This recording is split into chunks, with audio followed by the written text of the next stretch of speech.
Estamos de volta conversando sobre os 100 anos da invenção do rádio com o professor e pesquisador Hamilton Almeida e com a procuradora da Câmara Municipal de São Paulo, doutora Maria Nazaré Lins Barbosa. É importante a gente falar a respeito do rádio, a respeito desta história fantástica que o próprio Hamilton já falou para a gente, né? O jornalista, pesquisador Hamilton, e sobre essa questão do Lândio de Moura, porque ele já tem alguns trabalhos, livros que ele lançou, mas tem um último livro que ele lançou e faz uma alusão também, né, Hamilton, a essa questão do wireless. Sim. Que, de repente, o Lândio de Moura também, indiretamente, acabou, né, meio que inventando o wireless. Não é à toa, foi o padre Landel, foi uma pessoa que ele abriu a porta, né, para o mundo wireless, para tecnologias que fazem parte hoje da nossa vida, que vão muito além do rádio, né? Inclusive o telefone celular. O telefone celular, a base dele, ele funciona com ondas de rádio. Com ondas de rádio. A televisão também funciona com ondas de rádio. E o padre Landel chegou a projetar a televisão também. Nesse caso, ele não conseguiu levantar provas de que ele construiu, né, um aparelho. Mas ele projetou, ele estava estudando isso em 1904. Impressionante. 1904, quer dizer... A televisão é de 1926. Uma coisa importante que eu queria colocar para você, Hamilton, e também, claro, para a doutora, o rádio, ele continua sendo uma janela para o mundo, principalmente no Brasil. Porque a gente vive no Brasil uma questão que as pessoas imaginam, poxa, a gente vive em São Paulo, uma grande cidade, a gente tem internet, a gente tem televisão, a gente tem uma série de coisas que hoje servem para a nossa comunicação. Mas a grande realidade é que o Brasil, o resto do Brasil, para quem não conhece, tem lugares que não existe sequer energia elétrica. Não tem. Internet, então, nem pensar. Não tem. Aqui mesmo a Câmara faz um trabalho fantástico em relação à periferia de São Paulo, que não tem antena para transmissão na periferia de São Paulo. As pessoas não conseguem, com o celular, ligar, sequer olhar uma internet ou coisa parecida. Mas o radinho de pilha está dentro dessas casas, nesses locais onde eles sequer têm energia elétrica. Então o radinho de pilha, doutora e Hamilton, acaba sendo uma janela para as pessoas. E isso aconteceu em 1999, eu estava dando aula na Universidade de Radiojornalismo. 1999. À noite, acabou a energia elétrica. Acabou a energia elétrica. Aí o pessoal, vamos embora, professor, vamos embora. Eu falei, não, vamos esperar, vamos ver o que eu vou falar aqui, sabe como é que é, né? Aí o pessoal começou, o pessoal da escola, os funcionários, já me disseram, olha, parece que é no Brasil inteiro.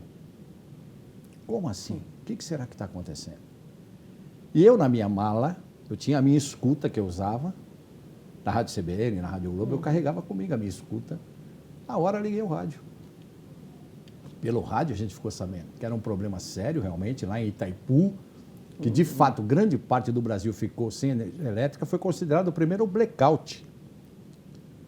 Aí eu estava dando aula de radiojornalismo, aí eu falei assim para eles, está vendo? Olha o que é o rádio. É claro que hoje já tem outras tecnologias, tem o celular, ali no celular você já poderia, né, na hora ali pegar e ver a notícia, só que o celular também precisa de bateria. Né? Precisa, se não carregar, não funciona. O radinho não, tá de pilha, estava lá na minha mala sempre, trocava a pilha, funcionava, que era uma beleza. Então veja a importância do rádio também nesse sentido. Por isso que ele não vai morrer nunca, porque cada vez mais ele está ganhando espaço.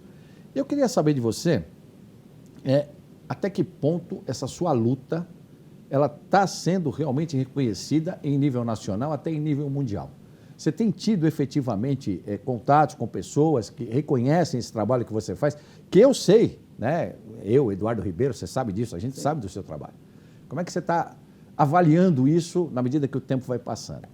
Com esses trabalhos, com essas pesquisas, eu acho que a gente cresceu um pouco, né, em termos de difusão de quem foi o padre Lândio de Moura, né?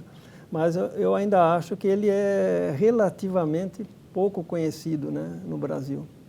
Porque, na verdade, ele deveria ser matéria de ensino, né, nas escolas. Assim como se ensina que o contemporâneo dele, Santos Dumont, o pai da aviação, o padre Lândio, na verdade, foi o pai do rádio. E já encontrei uma engenheira que me falou que ele foi o avô do telefone celular. Mas é foi o avô do celular. Mas é verdade. Então, digo, seria muito importante, né, para que ele seja reconhecido, que a sua história seja mais difundida e que as pessoas possam saber quem foi, o que ele fez, por que não deu certo, né? E é importante você estar falando isso, porque a própria doutora Maria Nazaré já disse que aqui a Câmara reconhece, porque inclusive premia as ações que são feitas em relação ao Padre Lando de Moura. Além desse prêmio de radiojornalismo, né, Lando de Moura, a Câmara também entregou um título de cidadão paulistano em memória. Póstuma, né? Em memória. Porque o curioso, né, até eu cheguei a comentar com a doutora, a Câmara Municipal nos anos 30, acho que foi 1932, se eu não me engano, porque o Marconi esteve em São Paulo para inaugurar a Rádio Tupi. Isso.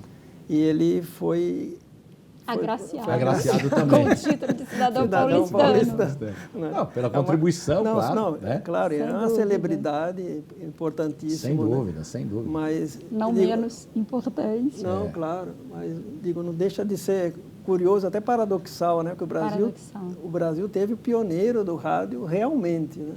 Hoje ele está inscrito entre os heróis, né, da nação, né, em 2012, enfim. Mas essa ideia de difundir mais, né, a pessoa, né? A luta, o trabalho dele, solitário, encontrando contrariedades, dificuldades, e perseverar e conseguir realmente ser um pioneiro.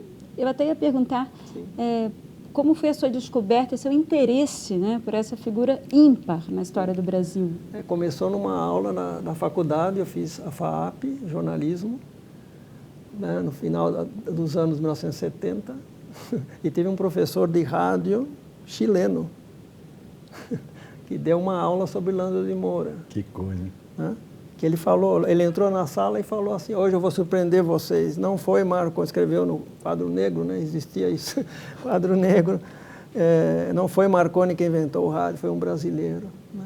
E aí eu fiquei com aquele lá na cabeça, né? Aí ele foi contando, porque existia apenas um livro sobre o Padre Lando naquela época, que era do Hernani Fornari. A verdade é que o Fornari fez foi espetacular, porque ele deu a base, né? O que eu fiz foi pesquisar além, né? Buscar mais coisas, que eu consegui também com muita sorte, muito trabalho, muita pesquisa. Mas naquela época só existia isso, um livro, né? E o professor bateu numa tecla também, e isso foi o que me moveu mais. Falou, essa história não está completa. Aí falar isso para um jornalista, né? Que tem uma possibilidade de investigação, né? Era um assunto que estava aberto. Aí eu comecei a pesquisar e achei, naquele mesmo ano, localizei um ex-coroinha dele, na cidade de Mogi das Cruzes, com 80 e tantos anos, tá? Porque ele tinha sido coroinha aos 11. Olha. E ele viu o rádio do Padre Lando, não entendeu nada na época, né? Porque ele era um menino, mas ele viu o rádio do Padre Lando. Né?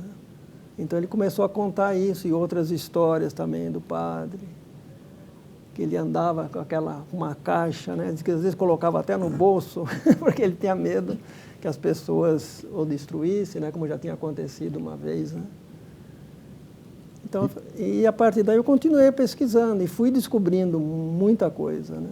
Muita coisa. Inclusive que ele foi mais reconhecido nos Estados Unidos do que a gente pensa. Por quê? Veja bem, Mário, após o patenteamento dele, outros inventores americanos usaram as patentes dele como referência. Isso figura em outros inventos, como referência aquelas patentes do Padre Lando. Espetáculo. Então, isso é uma coisa espetacular, né? Foi um reconhecimento até póstumo. Essas coisas aconteceram depois, bem depois da morte dele, nos anos 30, 40, outros dispositivos de telecomunicações em que usaram ou a pessoa se baseou em alguma coisa que o Padre Lando fez lá atrás. Isso acho que é muito importante, né? Muito importante para a ciência brasileira, né? E o Brasil consegue isso, né? De repente aparece um gênio, quase que do nada, né? E desponta. Sem dúvida, sem dúvida. Lamentavelmente o tempo é curto, né? Ficaríamos aqui falando mais sobre o rádio, que é, sem dúvida nenhuma, fantástico. Principalmente, você que está assistindo a gente, não vai esquecer de contar para o seu filho, para a sua filha, para as pessoas da sua família, você que está assistindo, que o pai do rádio é brasileiro. Roberto Landel de Moura. Marconi tem lá, é claro, né, o seu valor na história.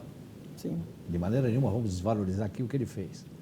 A gente poderia falar muito, né, aqui sobre o rádio, mas o nosso programa chegou ao fim. Quero agradecer demais o jornalista, pesquisador Hamilton Almeida e a nossa procuradora-geral da Câmara Municipal de São Paulo, doutora Maria Nazaré Lins Barbosa. E agradeço a você que nos prestigiou. E se você quiser rever este ou qualquer outro dos nossos programas, acesse sampaulo.sp.leg.br/TV Câmara SP. E até o próximo programa.